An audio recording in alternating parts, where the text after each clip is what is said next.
mi corazón ya no me basta. Veo el reloj, veo las 6. 4 minutos pasaron de las 11 de la mañana. Seguimos haciendo un aire de verano desde el estudio. En estos aires de verano, me decía Nico la semana pasada, y dije, aires de verano me suena más amable que un aire de verano, que uno solo. En estos aires de verano hablar un poco de historia. Ya metido en febrero, ya casi en ciclo lectivo. Vos que sos del mundo del lectivo. Es que estamos arrancando en realidad. Ayer y hoy ya comenzamos y tenemos reuniones, ya hay talleres en las escuelas. ¿Arrancan las clases? No lo sé. Como preguntas así como sin ningún, como Dios existe. Claro, no está fácil.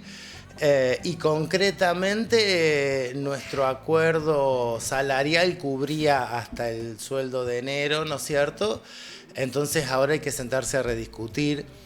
No, creo que no han empezado todavía las reuniones entre UPC y el gobierno provincial. Tampoco el gobierno nacional llamó a paritarias a CETERA, que es por ahí lo que ordena un poco después las negociaciones provinciales. Sí, ayer, esta mañana salió el vocero presidencial, no sabía nombrar la paritaria nacional.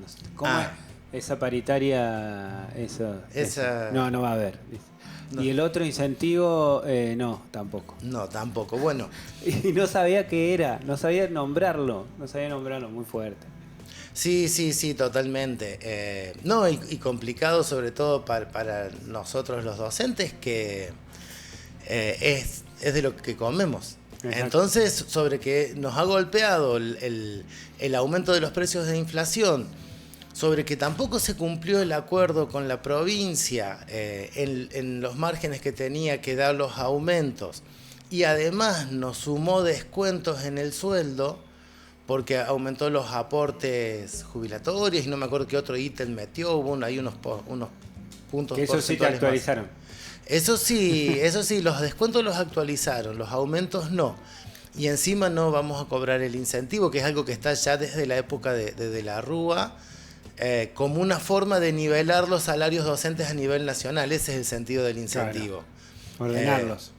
Claro, hay provincias que están en el sueldo de Córdoba, por ahí el porcentaje no es tan alto como incluso en otras provincias del noroeste, donde el sueldo es menor y entonces el incentivo es un porcentaje más importante todavía. No, va a estar complicadito el año. El presidente Javier Milei acaba de tuitear que, celebrándolo, de que la inflación y la recesión hace que los ahorristas vendan dólares para llegar a fin de mes. Y dice que de esa manera el Estado Nacional se va a hacer de más dólares. Tiene razón, se va a hacer de más dólares. Sí. Había que sacar los dólares para los que tienen dólares. Muy bien. Se queda con un porcentaje medio alto de la... ¿Cómo los dólares para los que tienen dólares? No entendí. Claro, que las clases medias están quemando dólares para llegar a fin de mes. Claro. Y lo celebra eso porque así el Estado Nacional se va a hacer de más dólares. O sea, lo que él le decía, la casta, ahora está acumulando los dólares de los sectores medios. De los sectores medios. Bien, fenómeno. Yo no sé los sectores que no somos sectores medios, a donde está dentro de esa foto en donde están parados, pero bueno, imagino que quedará algo de lo que sobre en el medio.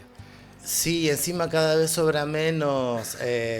Ya ni una liebre se puede cazar como antes, que había otra posibilidad de conseguir carne, ahora ni siquiera eso. Ni pollos. Che, bueno, estas últimas semanas lo que ha pasado es que gobernadores empezaron a reunirse por afuera del Estado Nacional y empezó a surgir como tema de conversación la vieja discusión que habían ganado en su momento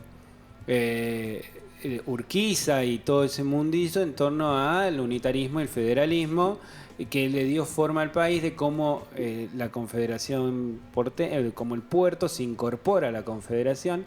Y yo pensaba todo eso cuando salió esto de que habría posibilidades de exportar desde Córdoba, Santa Fe y Buenos Aires vía el Banco de Provincia de Buenos Aires, que es anterior a la Constitución Nacional como banco. Y ahí surgió el Pacto de San José de Flores como idea. Entonces dije, de todo esto que parece que como que todo lo tenemos medio incorporado o sabido o rescatado, en algún lado en la memoria nos ha quedado de alguna manera, vaya a saber cómo, Dije, capaz que volver a verlo y empezar a alinearlo de vuelta para volver a charlarlo, porque capaz no está del todo claro qué somos unitarios, qué somos federales, y está muy dicho. Entonces, bueno, Sí. le vamos a preguntar a un historiador eso, y acá estamos. Bueno, a ver, hay varias cosas. En principio, ya en la época del Pacto de San José de Flores, podés hablar de federales, pero ya no de unitarios. Es una etapa anterior, como muchas veces pasa, las etiquetas trascienden a los grupos que las utilizaron en un principio y se terminan aplicando así indiscriminadamente según convenga. Más en estos tiempos de posverdad es muy ¿Tenés fácil. idea de dónde vienen los nombres? Sí. Esto viene, en realidad, la etapa de unitarios y federales es técnicamente más o menos desde 1815, en pleno proceso independentista, hasta 1853, hasta 1852, cuando cae el gobierno de Rosas. Si bien el Partido Federal, porque tampoco eran partidos orgánicos, no son partidos como ahora donde uno se afilia y un Claro. programa. El primer partido así fue el radicalismo a finales del 19. Antes, más bien, adscribían voluntariamente a determinado grupo, ¿no es cierto? Los federales trascienden la caída de Rosas, pero los unitarios no, en el sentido de que hay una nueva generación que son los liberales, por decirlo de alguna manera, donde está Mitre, donde está Sarmiento, donde estaban, digamos, los que eran los jóvenes del 37, los jóvenes en la época de Rosas. Ellos se consideran incluso, algunos lo ha expresado así, como superadores de lo que era el unitarismo. Que el unitarismo estaba vinculado al puerto El directamente. unitarismo está vinculado, sí, más que al puerto, el unitarismo está vinculado a la Revolución de Mayo. Ah, mirá. Si vos querés un antecedente de los unitarios, que no fue unitario ni llegó a vivir ese tiempo, pero hay una línea casi directa, es ni más ni menos que Mariano Moreno. Ah, mirá. En esa disputa que había en la Junta Revolucionaria entre Moreno y Saavedra, Saavedra se apoyó más en lo que después va a ser el federalismo, y Moreno en realidad da nacimiento a una nueva corriente que después va a ser el unitarismo.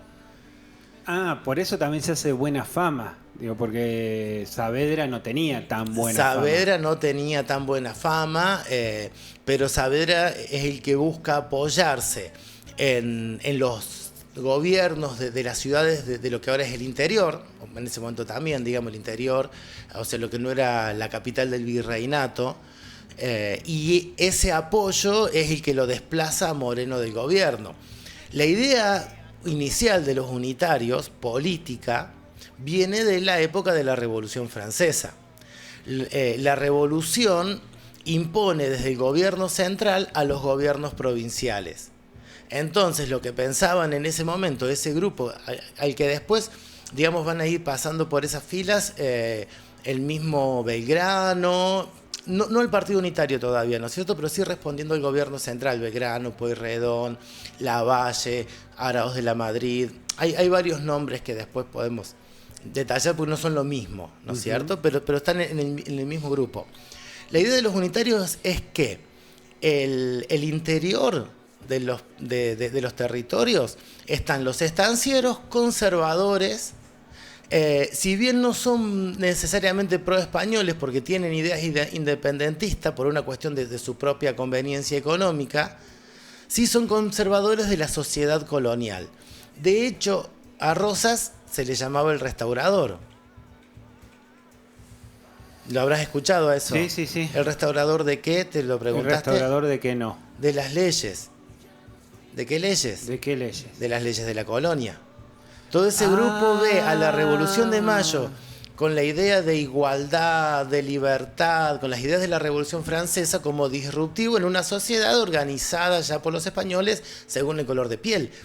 No es casual. Porque eran hijos de españoles también, venían de esa línea o no tanto. Ellos sí, ahí vamos un cachito, pero te iba a decir, no es casual que la esclavitud se va a abolir en este país después de que cae Rosas, al año siguiente. Claro.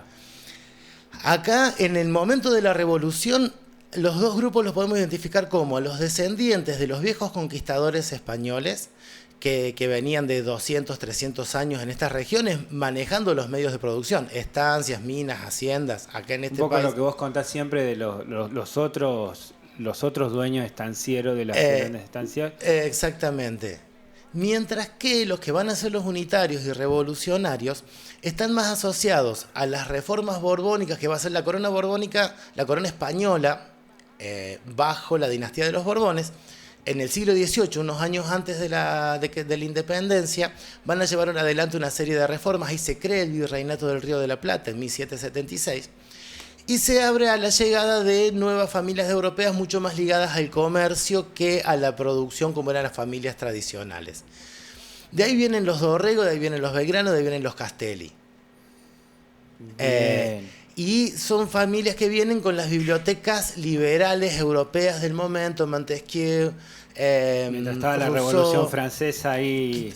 Todas esas ideas están bulliendo ahí. Y entonces la idea de ello es, el interior está manejado por conservadores. Lo que hay que hacer es imponer la revolución, imponer las ideas liberales, el fin de la esclavitud, todas esas cuestiones. A partir de poner desde el gobierno central a los gobiernos provinciales, digamos, designar a los gobernadores desde el gobierno central. Esa es la raíz del unitarismo. Eso se trata de consolidar en un proyecto constitucional que comienza en el 16 en Tucumán. Sí. Con la Declaración de la Independencia. En realidad era un congreso para hacer una constitución. Comienza con la Declaración de la Independencia, está varios años discutiendo, se traslada en el 19 a Buenos Aires y ahí termina, un poco antes se traslada en el 18 a Buenos Aires y en el 19 termina sacando una constitución donde los gobiernos provinciales eran dispuestos desde el gobierno central, una constitución unitaria. Por eso es rechazada esa constitución en el 19 y ahí cada ciudad importante de lo que había sido el virreinato asume el gobierno de su territorio y se puede decir nacen las provincias, incluso nace la provincia de Buenos Aires. Todo esto mucho antes del 53. Estamos hablando del 30 20. años antes. Sí, exactamente, antes de Rosas. Pero unos añitos antes, a partir del 13, entre el 13 y el 15, aparece un nuevo personaje que es Artigas. Los Sí. representantes del... Los representantes del interior vendrían a ser, hasta antes de que sea el interior reconocido como Argentina, eran representantes de ciertos beneficios o cultura más vinculada a la corona. Absolutamente, a las tradiciones españolas. Y sobre todo acá el gran cambio es territorial, porque en el periodo español el poder no lo tienen las gobernaciones en sí, sino las ciudades, puntualmente. Entonces vas a ver que alrededor de cada ciudad, la campaña que domina, el campo que domina, va a ser lo que después va a ser el territorio provincial. Por eso las provincias tradicionales asumen el nombre de las ciudades. Tucumán, Córdoba, Santiago del Estero, Catamarca, Salta, Jujuy, Mendoza, San Juan, Santa Fe. Las que van a ser conquistadas a finales del siglo XIX, con la conquista del desierto de Roca, saltando un poquito, y la conquista del Gran Chaco, que se va a hacer también durante el gobierno de Roca, vamos a ver que los nombres de las capitales son otros. Por ejemplo, Santa Cruz, Río Gallegos, Chubut, Rawson, Río Negro, Viedma, me parece, Claro, Chaco, las Resistencia. capitales son distintos al nombre de la provincia. Es más, vos mirás el mapa y las provincias tradicionales, las líneas son completamente irregulares porque tienen que ver con montañas, ríos, no sé qué. Vos y vas a ver que las provincias conquistadas Están con una regla. son líneas rectas, están hechas con una regla en el Congreso de la Nación. Qué increíble. Pero mencionaste Artigas, 1920, 1919. Claro, No, 2000, no, sí. Sí, o 1819. sea, 1819. En realidad Artigas aparece alrededor de 1813, empieza a tomar relevancia, porque cuando se hace la asamblea del año 13 y Artigas va a mandar a sus diputados, una de las condiciones era la independencia y las otras de las condiciones era un gobierno federal, que cada provincia se autogobierne y adscriba a un gobierno central. Entonces ahí Pareció a Estados Unidos. parecido a Estados Unidos, exactamente, exactamente. Entonces ahí entra en problemas con el gobierno justamente de Buenos Aires, le rechaza a los diputados, entonces no participan, hace un propio congreso en el 15, va sumando fuerzas y Santa Fe, Corrientes y Entre Ríos van a escribir a estos pueblos libres que en el 15 se van a organizar como la Unión de los Pueblos Libres bajo una ideología federal, a la que se suma Córdoba. Córdoba es un caso interesante porque tenemos dos independencias en Córdoba. Ajá. Primero, en el Congreso de Arroyo de la China, que organiza que organiza Artigas en 1815, estaba la Banda Oriental, estaba Misiones, estaba Entre Ríos, Corrientes, Santa Fe y Córdoba. Entonces participa de la declaración de la independencia de los pueblos libres del 15. Y al año siguiente, porque Artigas empieza a ser atacado por los portugueses, empieza a debilitar la oposición, se pasa a las Provincias Unidas y va al Congreso del 16 y vuelve a declarar la independencia, de la que festejamos del 9 de julio. Pero estuvo en las dos independencias Córdoba. Mirá, claro. Mientras que, por ejemplo, Santa Fe, Corrientes, Entre Ríos no estuvieron en el Congreso de Tucumán.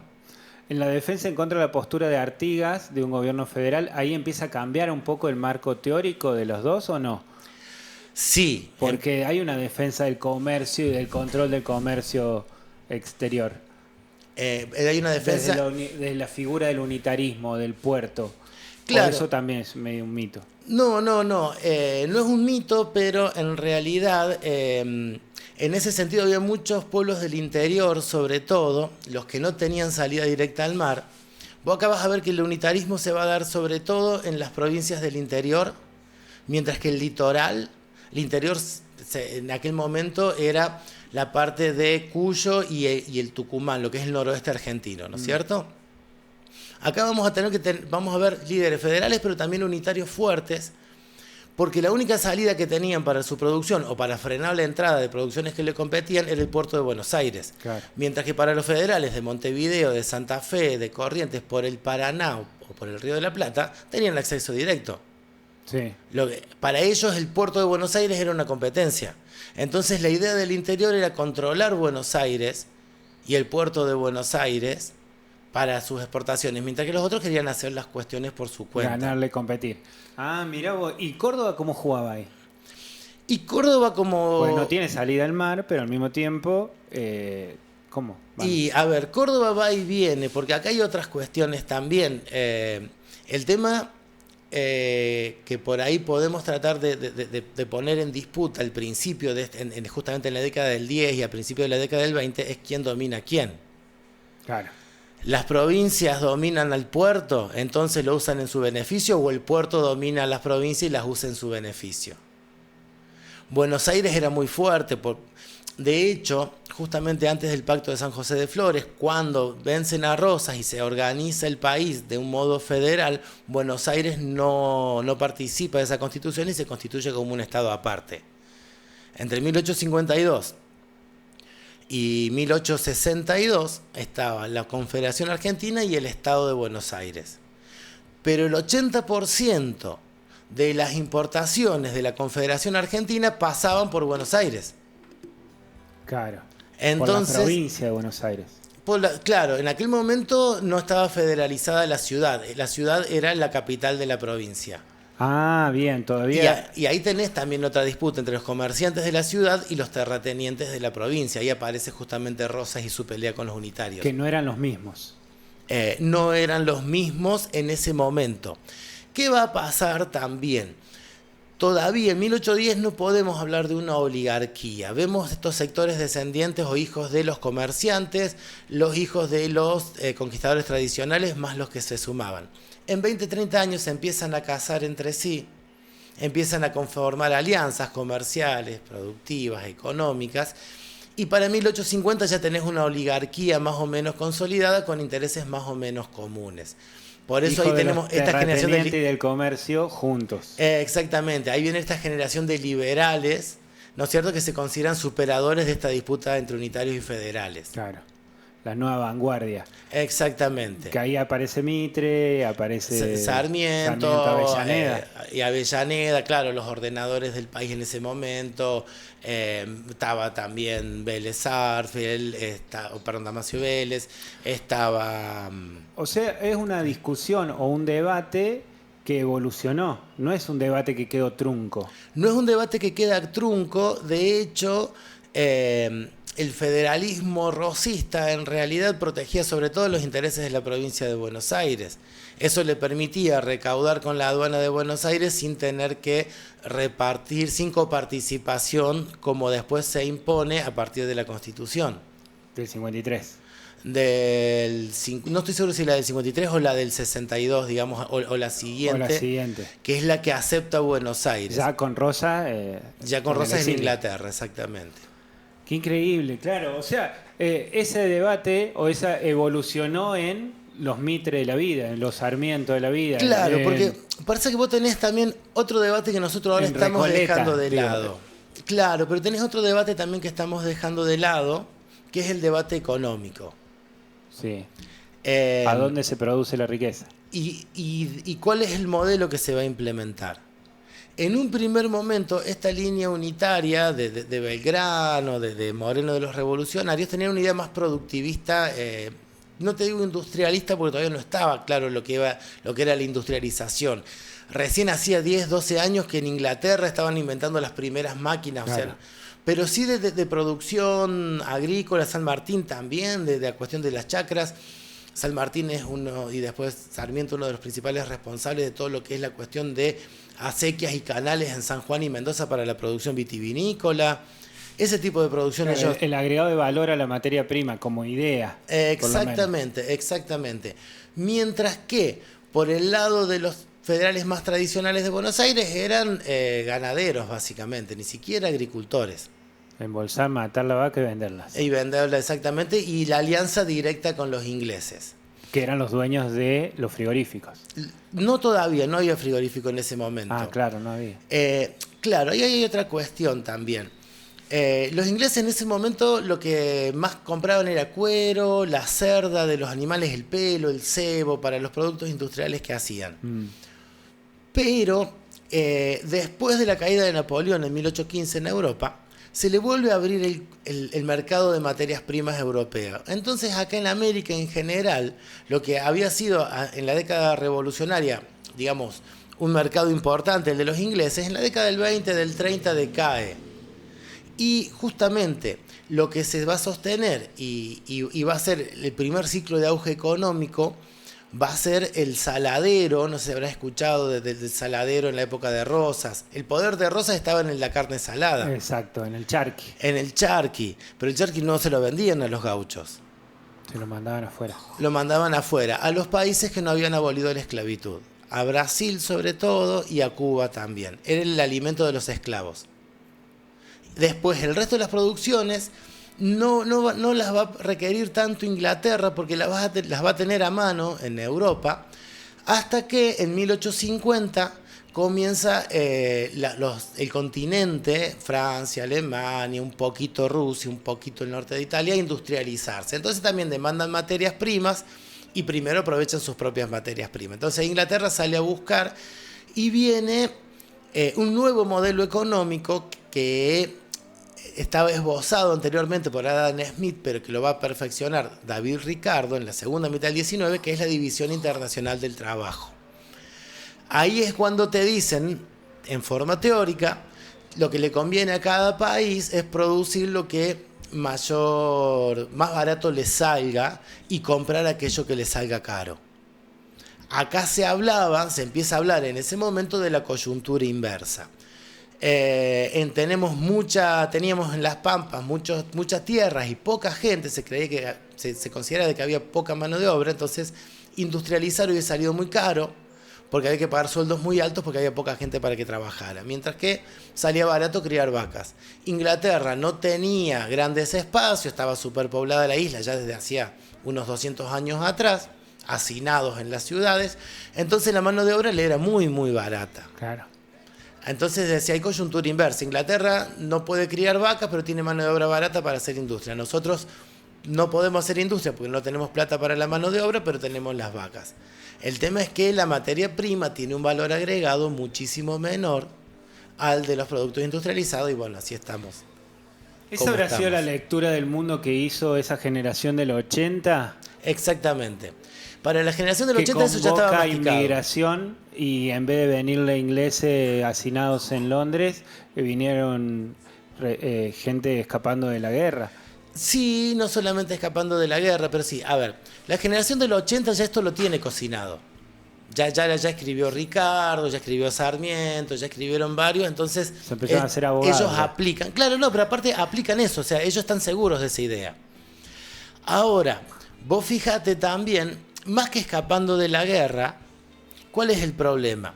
Como acá tenemos, o teníamos, vastos territorios para producir, entonces la materia prima era muy barata, a los que se les abarata tanto el precio de su producción es a los campesinos del sur de Europa, que eran los que hacían esa materia prima. Ah, claro. Entonces se tienen que ir porque no les alcanza la producción para sostenerse. Competitivamente nosotros éramos el equivalente a China con materia con Exactamente. baratijas. Exactamente, entonces se tenían que ir porque se morían de hambre. No podían sostenerse. ¿Y a dónde se iban a ir? Bueno, donde había tierras baratas para producir. Por eso vinieron italianos, españoles, vino mucho campesino del sur de Europa, que después la mitad se pudo ir al campo y la otra mitad terminó en las ciudades, en Buenos Aires, en Rosario sobre todo, ¿no es cierto? Dentro de lo que era ese incipiente movimiento obrero. Claro, porque llegan a un país que ya tenía una oligarquía. Exactamente. Terrateniente, dueña de la tierra. Absolutamente. Acá si querés el mapa nos ofrece otra enseñanza histórica. Vos agarrás un mapa de Argentina con las ciudades y vas a ver que de la línea del Río Cuarto, que era la línea tradicional de frontera, las ciudades del sur están a 50, 100 kilómetros. De esa línea para el norte, las ciudades de, ponele Cabrera de esa, aquí en Córdoba mismo, Ajá. de esa línea para el norte, las ciudades están a 10, 15 kilómetros, todas cerquita. Porque antes de la conquista del desierto todavía hubo un mayor reparto de tierras, incluso algunos proyectos para la inmigración, se crearon sobre todo contra Santa Fe algunas colonias de chacareros. De Río Cuarto para allá los dueños de la tierra son menos. Son menos Y grandes extensiones. y son más grandes y eran de Buenos Aires. Y eran que le habían comprado a los soldados que habían hecho la conquista del este. Exactamente, o habían pagado previo, habían puesto plata para la conquista y de ahí recuperaron en tierras también. Alguna, aparte de la plata para organizar la conquista se juntó así. Recontra interesante todo esto, Nico. Te diría, che, venite toda la semana porque está re bueno, porque entendemos un poco que la discusión sigue estando. Sí. Y hay cosas que evolucionan independientemente de No, y que posturas es una- ideológicas y militancia y lo que vos quieras. Es que es una discusión compleja. Yo creo que estos tiempos, o al menos así lo veo ahora, simplifican las cosas en bueno y malo, en blanco y negro. No sé si para que la gente lo pueda entender más fácil o no se ponga a pensar, pero tampoco es tan así, digamos. Tanto federales como unitarios tenían sus cuestiones positivas, sus cuestiones negativas. Tampoco quiero hacer una defensa del unitarismo, porque hay otras cuestiones que sí podríamos discutir que no fueron convenientes al país, y al fin y al cabo fue ese grupo el que empezó a sentar las bases del posterior liberalismo. Ya venía mirando a Europa desde ese momento, y además, después de que desaparecen las principales cabezas de la revolución, Moreno, Belgrano, Castelli, los que quedan son más bien militares sin mucha idea de política, de ahí el fusilamiento de Dorrego por parte de Barra, sí, la espada sin cabeza. Quizás los más grandes guerreros que tuvo la época revolucionaria en nuestro país. La historia de Arauz de la Madrid o de la Valle es impresionante. Como luchadores, como políticos, bueno, ahí la macanearon mal. Qué loco, qué lindo, porque claro, a Milei podemos llegar a Milei más por Sarmiento y por Alberdi que por Menem. Sí. Al relato, ¿no? Al discurso, a lo que estamos viviendo hoy, el modelo. Así, Sí, totalmente. Pasa que Menem venía del federalismo. Por eso, porque Menem es más una Sí. transformación ahí medio metamorfósica del federalismo a una idea de país más a esta idea de primer mundo, bueno, caída del muro, fue así como, bueno, nada. Muy Es enredado. largo, es largo. De todas formas, tampoco arranquemos con Milei, porque hace rato que los gobernadores de Buenos Aires vienen de la ciudad de Buenos Aires y los presidentes Andan por ahí también. también andan por ahí, de la Rúa, bueno, ponerle Kirchner, pero si no... Sí, Cristina también, Cristina, Alberto. bueno, Alberto, Macri mismo. Macri. Sí, Buenos Aires ha recuperado mucha influencia. No hablamos del Pacto de San José de Flores, a mí me cuesta esa analogía, yo no entiendo bien a dónde, o sea, sí, se agarran de algunos artículos, pero el Pacto de San José de Flores fue otra cosa.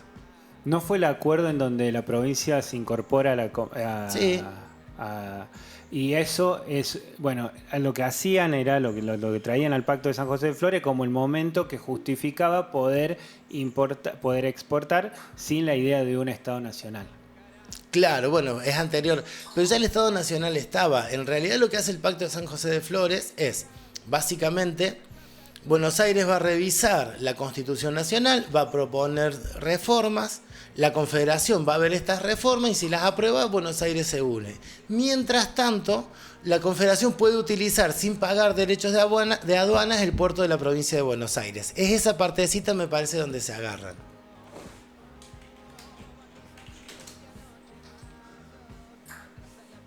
La idea era política y una revisión constitucional. En cambio, era como un mientras tanto, Buenos Aires, porque ¿qué pasaba? Mientras era un estado aparte, si la Confederación quería pasar sus productos por el puerto de Buenos Aires le cobraba los impuestos de aduana y se los quedaba Buenos Aires solo. Entonces ahí le permite Buenos Aires a la Confederación, porque ni siquiera es a las provincias, es a la Confederación, Claro, usar el puerto sin pagar, sin pagarles. sin pagarles derecho de aduana. Porque el puerto lo administraba Buenos Aires. El puerto lo administraba Buenos Aires y No los pituquitos de Recoleta, sino... es que la provincia la seguían teniendo los pituquitos de Recoleta. De hecho, recién 20 años después, en 1880, se puede federalizar la ciudad de Buenos Aires. Que ese sería como... eso estuvo ya en discusión desde el 1826. Claro. Los unitarios pensaban federalizar Buenos Aires y sacársela a la provincia de Buenos Aires. Y armar una capital, la capital. Que fuera la capital, claro, esa era la idea. Por eso te digo que el interior también tenía parte de unitarios. Pasa que había líderes de los dos partidos, se peleaban entre sí, volteaban a uno, subía a otro. Por eso es una etapa de guerras civiles Y también. era la manera, me imagino, en el imaginario de infiltrar ahí gente en Buenos Aires que respondieran a los intereses de la provincia. Totalmente. De hecho, bueno, Roca era tucumano, Avellaneda era tucumano, Sarmiento fue sanjuanino. Digamos, después de Mitre no metieron otro presidente los gobernadores de Buenos Aires. Porque Mitre hizo el diario, La Nación. La nación. Grande, Nico, muchas gracias. Dale, Muchas seguimos gracias ahí. por tu visita. A mí por lo menos me deja muy entusiasmado conseguir charlando de estas cosas. Si querés lo seguimos, era un tema muy amplio y me costó pensar cómo organizarlo. Entonces por ahí si querés lo seguimos charlando en otro momento. Sí, sigámoslo charlando y después si sabemos algo de las vidas de Avellaneda, de Arado de la Madrid, contarlo desde ahí me parece que también está re bueno. Porque Sí. eso nos ayuda también a entender después todo lo otro que eran los gauchos, los comechingones acá, cuál era el rol que ocupaban a nivel... No, ahí. hay cuestiones interesantes por ahí no se saben. Escribámoslo Dorrego. después, desgrabemos esto y escribámoslo, está buenísimo. Bueno. Está buenísimo, son muy buenos contando estas cosas. Bueno, muchas Deberías gracias. dedicarte a esto. Muchas gracias. Y hay gente que se quedó esperando el milagro ahí y como no podía ser de otra manera, de ese disco esperando el milagro será o fue. Y en todo caso esa es un poco la explicación para ilustrar este momento, las pelotas esperando el milagro será.